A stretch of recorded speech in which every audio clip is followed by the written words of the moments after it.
Shalom, apa kabar saudara-saudari? Saya yakin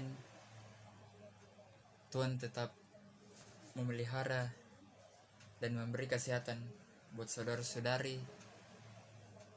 dan buat kita semua di dalam kehidupan kita. Semoga kita tetap sehat dalam lindungan Tuhan. Amin. Nah, tentunya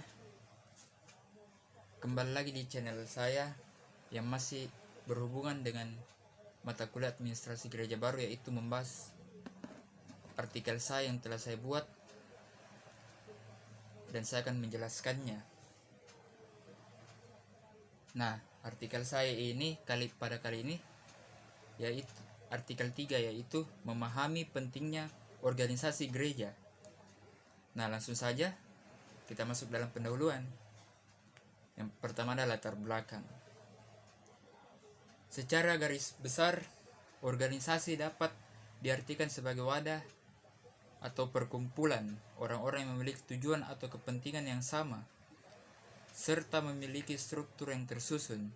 Sedangkan organisasi gereja sendiri merupakan kumpulan organ, yaitu jemaat yang menghimpun diri dengan maksud mengalami pelaksanaan tugas panggilan, yaitu misi gereja secara terbatas, yaitu spesifik. Misi gereja tentu menjadi panggilan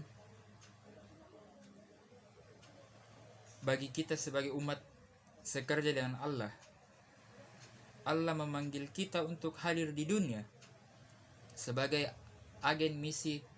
Allah memberitakan karya keselamatan Allah yang dipadukan dalam tritugas panggilan gereja, yaitu bersaksi, bersekutu, dan melayani.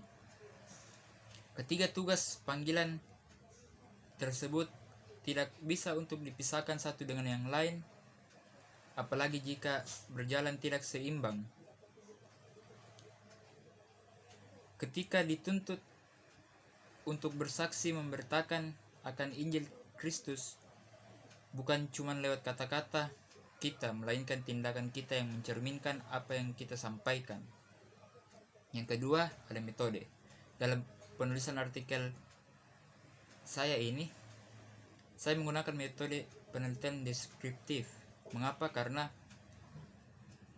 metode ini menggambarkan fakta dan fokus pada hal atau masalah yang sedang saya selidiki dan saya akan pecahkan. Yang ketiga, pembahasan dimensi organisasi gereja dengan berdasarkan pada 1 Petrus 4:10 yang mengatakan demikian.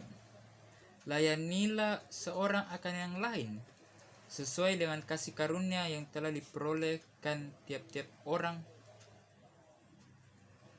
sebagai pengurus yang baik dari kasih karunia Allah. Dengan demikian, gereja adalah organisme kasih karunia, yaitu dari Tuhan atau dari Allah. Kita tahu kita adalah orang berdosa. Kitab Yeremia sendiri menjelaskan kepada kita bahwa sejak kita ada di dalam kandungan, kita adalah orang berdosa. Manusia pertama Adam dan Hawa yang melakukan dosa untuk pertama kalinya, yang membuat pemutusan hubungan kita dengan Allah, dipersatukan kembali oleh Yesus lewat kasih karunia-Nya yang rela mati untuk mendamaikan kita dan menebus dosa kita.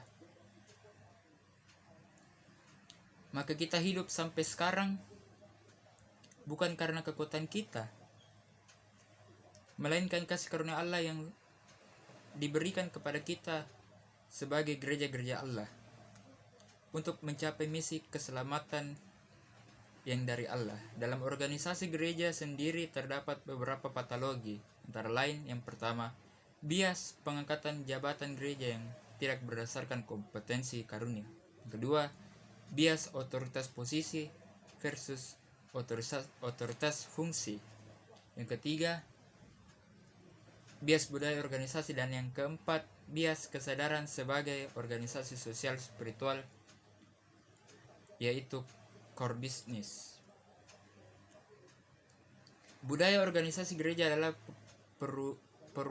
perumpamaan pikiran atau ide yang terwujud dalam kerangka pikir atau rasa teologi doktrin dan termanifestikan dalam sikap atau tindak institusi jemaat. Transformasi gereja, transformasi budaya organisasi gereja.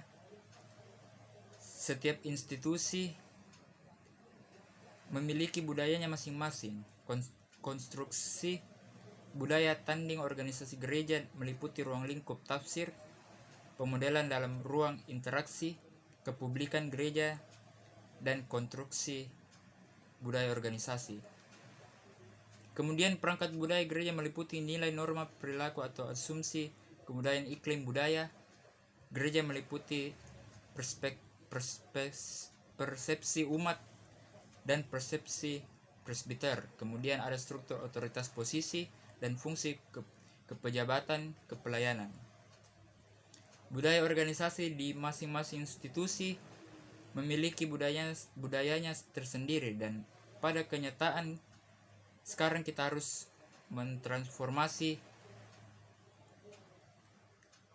sebuah budaya tersebut dengan perangkat budaya gereja dan iklim budaya gereja. Perangkat budaya gereja di dalamnya terdapat nilai norma, perilaku, dan asumsi anggota.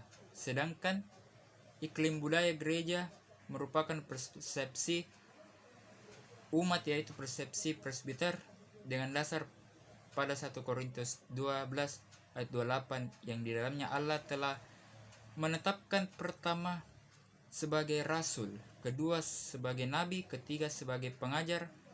Pembaruan budaya organisasi dapat kita lihat melalui Paulus dalam suratnya kepada jemaat di Roma. Kita harus bisa membedakan antara budaya yang ada di dalam gereja dengan budaya di luar gereja. Orang-orang gereja harus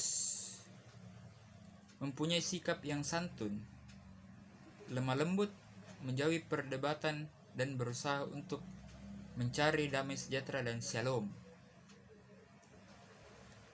Firman Tuhan dalam Filipi 2 ayat 5 mengatakan demikian. Hendaklah kamu dalam hidupmu bersama menaruh pikiran dan perasaan yang terdapat juga dalam Kristus Yesus. Cara berpikir kita harus diambil sesuai dengan pikiran Kristus. Gereja adalah sebuah organisasi yang khas karena dasar keberadaannya, dan karenanya tujuan yang dimiliki oleh gereja juga harus berkaitan dengan sumber dan alasan keberadaannya. Tujuan ini ditegaskan dalam sebuah visi, misi, dan tujuan-tujuan antara. Maka jemaat atau gereja harus merumuskan visi dan tujuan-tujuan antara.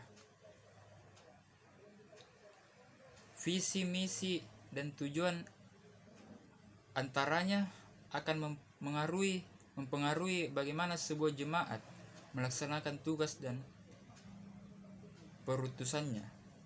Ada 3 syarat yang harus dipenuhi oleh sebuah visi dan misi yang baik, yaitu menyentuh konsepsi identitas jemaat, dirumuskan bersama dan dijabarkan sehingga lebih konkret. Nah, kesimpulan artikel ini perlu dipahami bahwa gereja adalah organisme, bukan organisasi. Tetapi gereja menyediakan organisasi tambahan setempat yang disebut lembaga pertolongan, sekolah minggu, remaja putra, remaja putri, dan pratama. Gereja mengoperasikan sistem pendidikan, sistem kesejahteraan, dan program misionaris. Nah, saran saya buat artikel saya ini tentunya semoga artikel ini bukan hanya untuk didengar, tetapi untuk kita, terutama yang calon hamba Tuhan, mengetahui dan memahami pentingnya organisasi gereja yang sudah saya jelaskan dalam artikel ini ketika nanti menjadi pendeta. Dan semoga calon hamba Tuhan yang disiapkan untuk menjadi pendeta nanti dapat memahami dan mengaplikasikan dalam kepemimpinan nanti di gereja ketika jadi pendeta. Dan semoga juga memberi pemahaman kepada penonton-penonton yang lain yang bukan calon hamba Tuhan dan bisa dimengerti dengan baik. Demikian video kali ini mengenai artikel saya yang saya jelaskan tadi. Semoga saudara-saudari masih setia menonton lagi video saya berikutnya yang masih berkaitan dengan mata kuliah administrasi gereja baru. Terima kasih. Shalom dan salam sehat buat kita semua.